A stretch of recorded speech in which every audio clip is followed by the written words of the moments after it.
This is the Vancouver2010.com podcast, your window into the Vancouver 2010 Olympic and Paralympic Winter Games.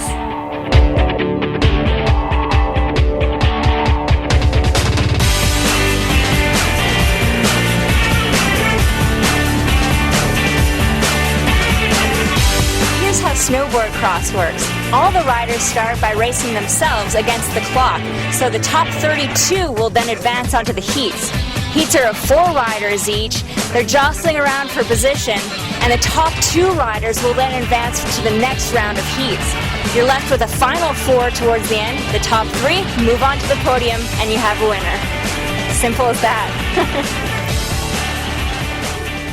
We're in the mixed zone of snowboard cross. We're waiting for some riders to come down the hill, but we ran into Mark Toaster Torley, and he's going to tell us about the pioneering days of snowboard cross. It originated by a guy named Steve Reckschafter. He came up with the idea. They shot a movie, and it was with 8 or 12 snowboarders racing down the mountain. In Whistler? Yeah, it was in Whistler, and I think Greg Stump was the producer of that film, and then it just turned into this sport called border cross. What should a spectator know about the sport when they're watching on TV? Well, pretty much that the top 2 guys advance to the next round. There's 4 guys racing at a time, so you're always going to see the guy who in third doing whatever it takes to get that second spot, because that is the spot to get to the next round. So that's one thing to keep in mind. Contact there's incidental contact, but you're not allowed to push or shove, but people do grab onto each other. It just happens. It's part of the sport. Is there any drafting involved? Sometimes there is drafting. You'll see some of the riders get into a tuck position, and I've actually seen riders hold their hands together like this. Yeah.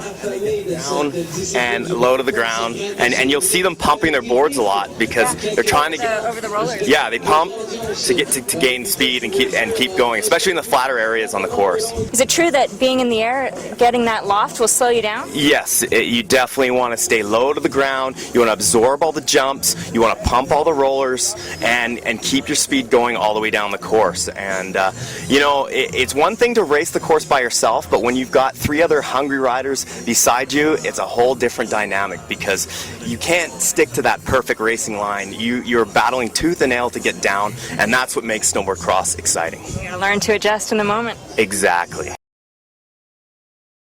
It's a really good game of border cross. It's just like kids playing with each other, so it's fun.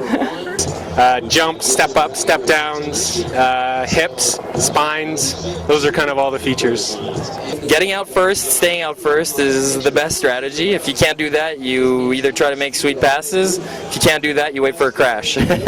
Whoever had the faster qualifying time gets to choose which lane they want first, and then the second choice, so on and so forth until all 4 lanes are filled up. You ever go into the terrain parks or anything like that? Yeah, we spend a lot of time in the terrain parks, hucking our meat off the big booters, which means jumping off of the big jumps. But yeah, it's fun to train. Here in BC, we're lucky that we have a lot of good natural snowboard cross courses on our mountains. Is there any strategy involved in cutting someone off or maybe positioning yourself on the inside of a corner? If you can, yeah, there's good strategy.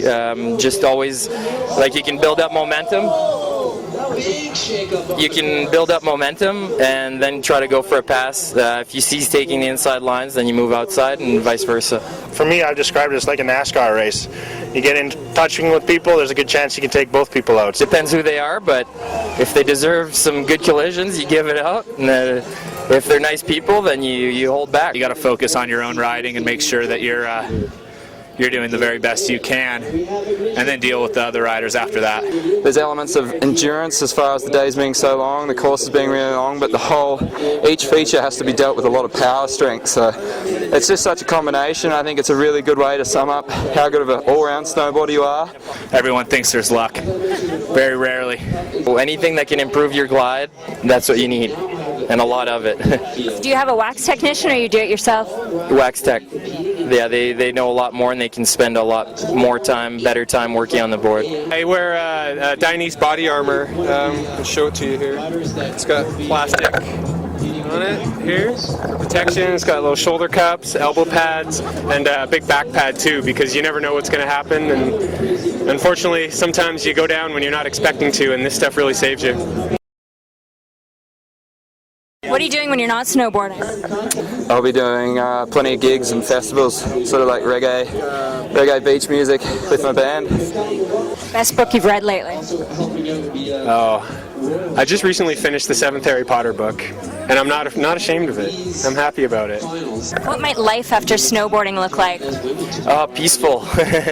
Definitely peaceful. After snowboarding, it'll be the blueberry farm, the kids, and coaching, maybe equipment testing, and we'll see. But a lot of good things. When you're a kid, what did you want to be when you grew up? Two things. I want to be a firefighter, and I want to be a best snowboarder. And you were a firefighter for a bit, weren't you? Yes, I am. I am a firefighter, and I'll be the best snowboarder. I was a competitor.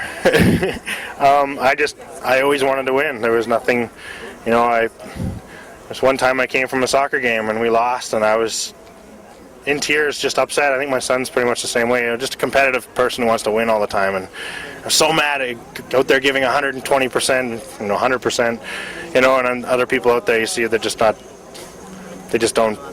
give that 100%, and it's hard. That's why I got out of team sports. I was that kid that wanted to do everything himself. And it's just, when I put my mind to it, I can do anything. And when I was a kid, it was the exact same. So it hasn't changed? Hasn't changed a thing.